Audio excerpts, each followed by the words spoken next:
Handling sudden money when you all of a sudden get like a boatload of cash, it's actually very, very difficult.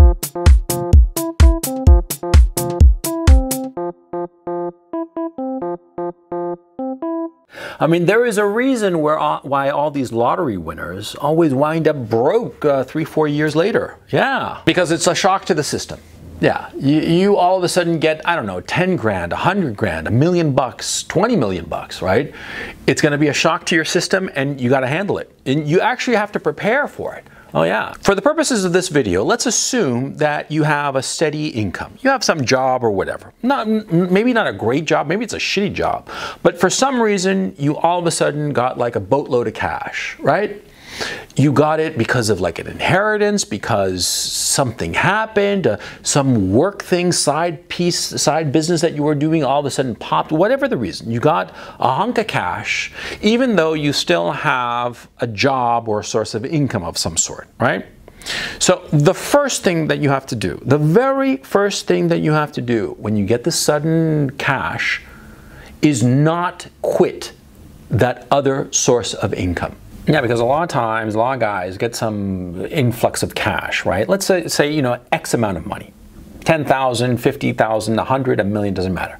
They get this hunk of cash and they figured, oh man, I got it easy street now. I don't have to work anymore. And they quit their job. That is a huge mistake. Because see, your job, whatever is your source of income, it gives you stability. It gives you stability in a sense of like, okay, this is my life right now. And if you continue, this money, this sudden influx of cash, this pot of gold that landed in your lap, right? It's going to naturally unbalance your life. If you continue with your job, you will maintain balance. You will maintain balance. You might hate the job that you have to do that produces this income stream, and this income stream might be incredibly modest. You might think to yourself, well, actually, you know, this income stream, this job, this shitty job I have, maybe I'm washing dishes, right? It takes so much time away from this new money that I should quit it and dedicate. No, don't. Stick to the routine, at least for a few months. Like 3 or 4 or 6 months. At least for a little bit until you're accustomed to this new pot of gold that's in your life. Yeah, that's the first thing you should do. Don't quit your day job. Keep on trucking. Right? Number one. And number two is how you think of this pot of money. And more to the point, you have to realize, see, this pot of money is not all yours. A big chunk of it belongs to the government. Yeah, a lot of guys, they get some hunk of money, right? 100 grand, $1 million, whatever. And they don't realize that they're going to have to pay taxes on the money, right? And they start treating the money as if, you know, all of it, they can spend it all, it's theirs, yeah? No. Yeah? Depending on circumstances and your tax liability, it can be anywhere from roughly 25% to 45% that you're going to have to pay in taxes. All right, depending on your country and your state taxes, local, what have you. Yeah, it could be as high as 55% of the money goes to taxes. Okay, and sure, you can figure out very sophisticated ways to minimize your tax liability, but still, a big chunk of it is going to go to the tax man. So as soon as you get this pot of gold, what you got to be thinking of is like, how much of it is actually mine? The part that goes to the government, strip it right out. Set it aside instantly. As soon as you figure out how much is your tax liability, just set that money aside. It's not yours. It's not yours. It's the government's, okay? It's fair, it's not fair, fuck it. It doesn't matter. It's the practical reality of it. That money is not yours. It belongs to the government. The government will come and take it at some point. So the smartest thing you can do is that as soon as you get that pot of gold, set aside the percentage that is the government's. And maybe you overpay. Fuck it. It doesn't matter. Maybe later you figure out very sophisticated ways to minimize your tax burden. Doesn't matter. Be smart. Because what you want to have in your head mentally is you want to pay off the tax man as early as possible so that in your head you are dealing with a figure that is actually yours. And if later you can figure out ways to minimize that tax burden, think of it like a bonus, right? But don't think of it as yours from the get-go.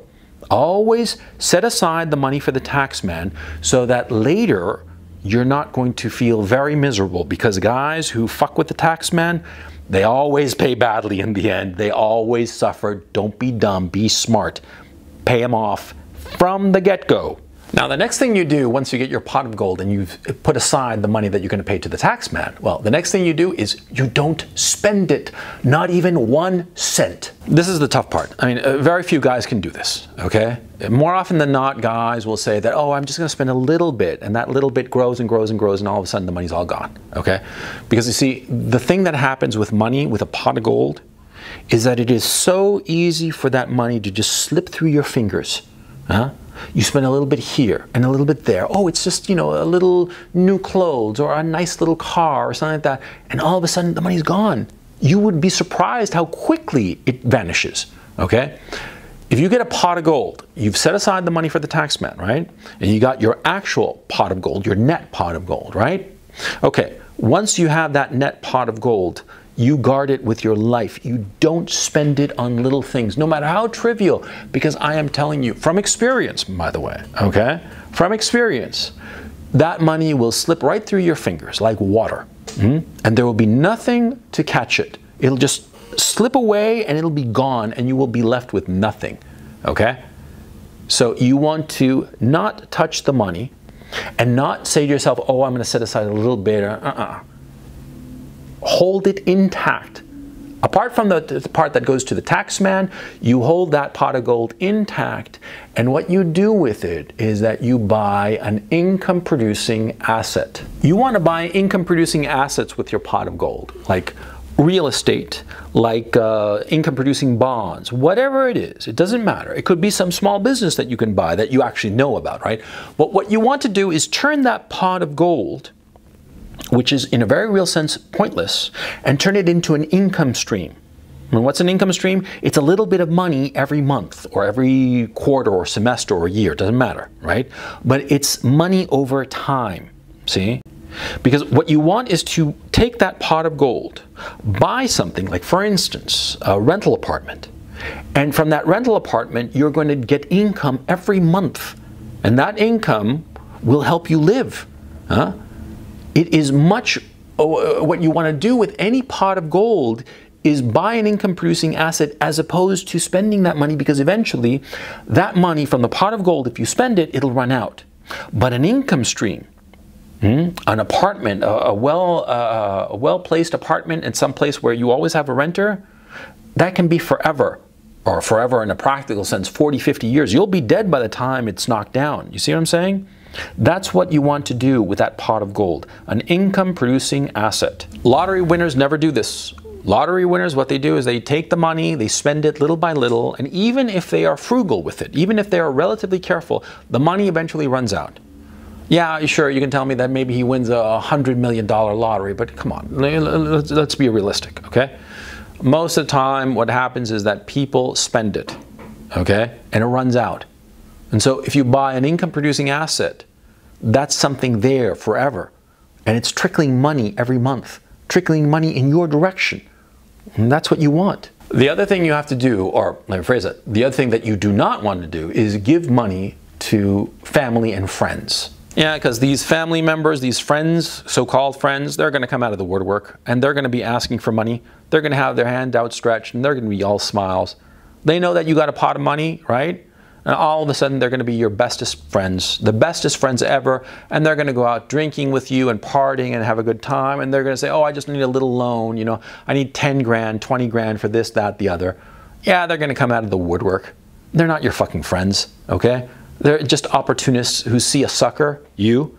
They're going to see that you have money, and they're going to try to get that money, yeah?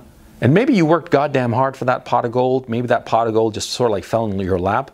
Doesn't matter. These fuckers, they're going to come out of the woodwork, yeah? And they are going to try to get their claws into you, their psychological claws.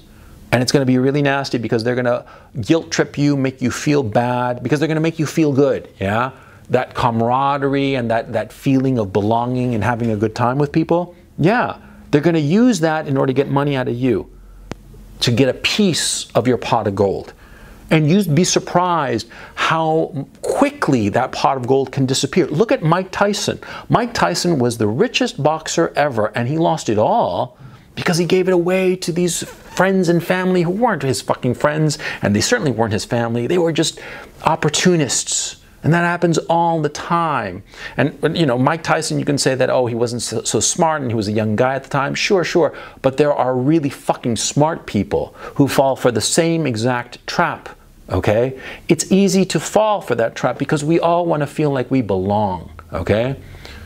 So whenever anybody hits you up for money, you tell them no. And if they say to you, well, aren't we friends? You say, no. We're not fucking friends because my real friends don't hit me up for money like you, motherfucker. That's what you say to them. And finally, what you have to think to yourself is that this pot of money, maybe it's because of some side business that you're doing. Maybe it's the start of something big, right?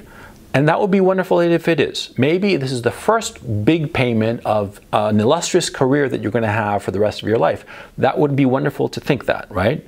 But don't assume it. Suppose that you get this pot of gold because of some career move that you're making.